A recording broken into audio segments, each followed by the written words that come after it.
Bonjour à tous. Alors sortons un peu du dossier du conflit Israël-Palestine et revenons un peu sur une des escroqueries que je dénonce depuis 5 ans, et vous le savez tous maintenant, même ceux qui ne me connaissent pas, ils le savent.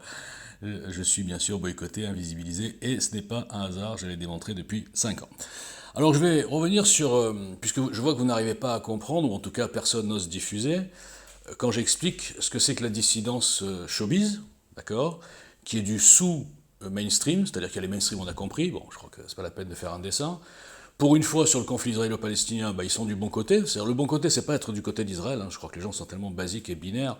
Non, non, le bon côté, c'est de se lever contre une organisation purement terroriste qui a accompli un pogrom de 1000 personnes, qui a été qualifié par tous les antisémites, les propagandistes palestiniens, certains partis politiques, beaucoup de syndicats, beaucoup d'étudiants, enfin bref, la France islamisée, quoi, et a été qualifié de résistance.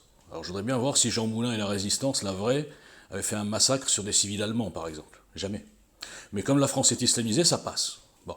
Donc les mainstreams sont pour une fois du bon côté. On se bat contre le terrorisme et pas contre le peuple palestinien, qui est une victime du terrorisme, à double niveau, victime des bombardements, puisque les barbares mettent leurs civils depuis toujours, leurs civils sous les bombes, et les barbares mettent des grands centres de commandement, même sous les hôpitaux. Bon, et Israël ne peut pas bombarder, parce que s'ils avaient bombardé l'hôpital de Gaza, comme ça a été dit, ça a mis le feu aux poudres dans le monde entier, diffusé par toutes les putaclics sur lesquelles je crache toute la journée, mondial, pas qu'en France.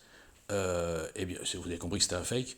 Eh bien, si Israël était soi-disant des barbares, des nazis, il y a longtemps qu'ils auraient bombardé cet hôpital de Shifa. Voilà. Mais bon, tout ça, ça vous dépasse, je le sais. Donc je voudrais revenir sur une autre escroquerie, c'était les Gilets jaunes.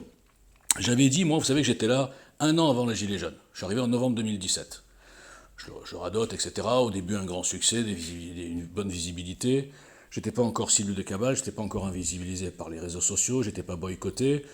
J'avais 6 millions de vues par semaine, j'avais une équipe qui se formait, enfin tout allait bien. Et un programme, et des analyses, et des face cam, enfin bref, tout ce que je fais depuis 5 ans dans le vide. Eh bien, qu'est-ce qui s'est passé? J'avais fait un long trade le jour même, je crois, le 19. Je retrouve. Non, pardon, je ne peux pas le retrouver parce qu'ils m'ont suspendu. Ça devait être le troisième compte suspendu, c'était au début, ça. J'en suis à 46. Donc, j'avais fait un grand trade en expliquant tout ce qui allait se passer.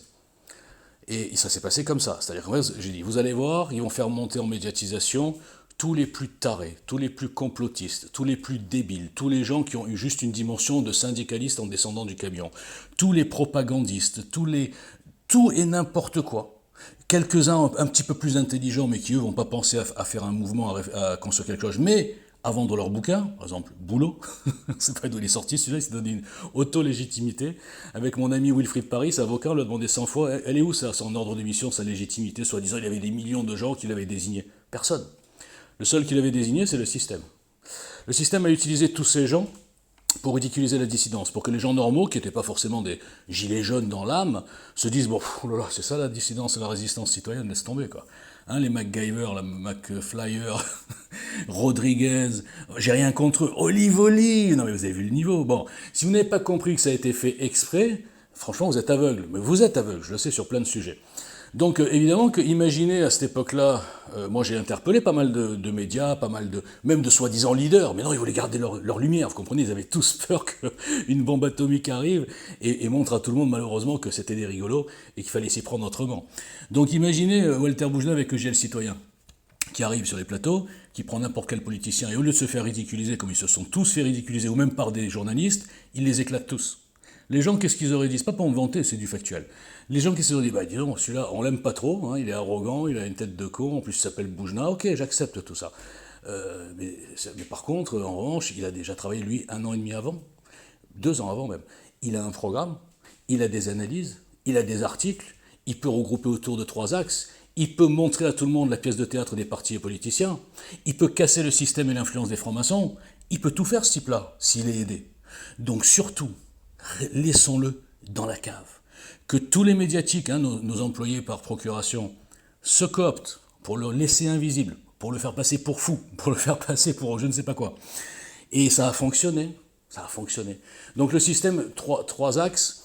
Ridiculisation de la résistance pour laisser le monopole aux partis politiques subventionnés par le système qui ne changeront rien parce qu'ils en vivent. Ensuite, on fait monter, on crée de temps en temps des petits résistants à 2 balles, genre capitaine Juvin Brunet, l'aviateur, là, j'ai oublié, David Emmelring, Chalençon, enfin, de temps en temps, on fait monter un peu des résistants. Hein, on les envoie sur les médias. On les envoie d'abord, l'étape numéro 1, c'est TPMP. Ensuite, après TPMP, toutes les putaclics se jettent sur lui. On l'a vu avec David Emmelring, hein, toutes les putaclics Borowski, géopolitique profonde, Nicolas Morillo, je sais pas quoi, ou Éric Morillo, Nicolas Puig, tous les médias, une fois qu'un type est passé sur TPMP, ils savent qu'ils feront des vues.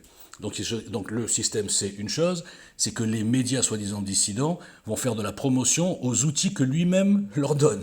Je ne sais pas si vous me suivez. C'est absolument hallucinant que je parle dans le vide depuis 5 ans.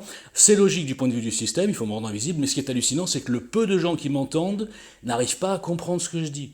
Parce qu'ils sont lobotomisés au vu à la télé. Si on l'a pas vu à la télé, ce mec-là, il pèse rien, il dit n'importe quoi, c'est un fou, c'est un mythomane.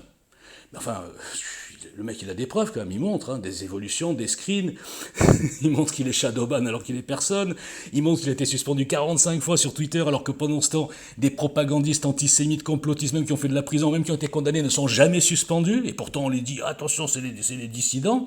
Non, on s'en fout des preuves. Nous, ce qu'on veut, c'est le voir à la télé. Donc ça veut dire en clair, j'adore ce sketch, ça veut dire en clair que le système vous a parfaitement domestiqué. J'ai un article qui s'appelle Domestication au code du système. Il a parfaitement compris comment marchaient les moutons. Hein. Les moutons marchent d'abord en troupeau, et les moutons ont besoin de bergers. Et le berger, il faut qu'il soit validé par le système. Vous attendez que ce soit le système qui vous désigne les résistants pour casser le système. Je vous rends fou, je vous énerve, et vous ne pouvez pas débattre contre moi. Je parle là aux putaclic. Et même aux petites starlettes à 2 balles qui, au bout de 2 tweets, me bloquent parce qu'ils sont impuissants. Et ils sont soutenus par tous ces moutons. Tous ces moutons qui, depuis 5 ans, ont tous fui au GL parce qu'ils ont compris que c'était pas vendeur. Ah, eux, ils sont pas là pour construire quelque chose, ils sont là pour avoir des followers. Vous comprenez, moi, je suis un produit repoussoir. Alors qu'en vérité, le produit EGL est une des seules pistes possibles réalistes qui pourraient nous sortir de là. Mais vous ne le voyez pas. Merci.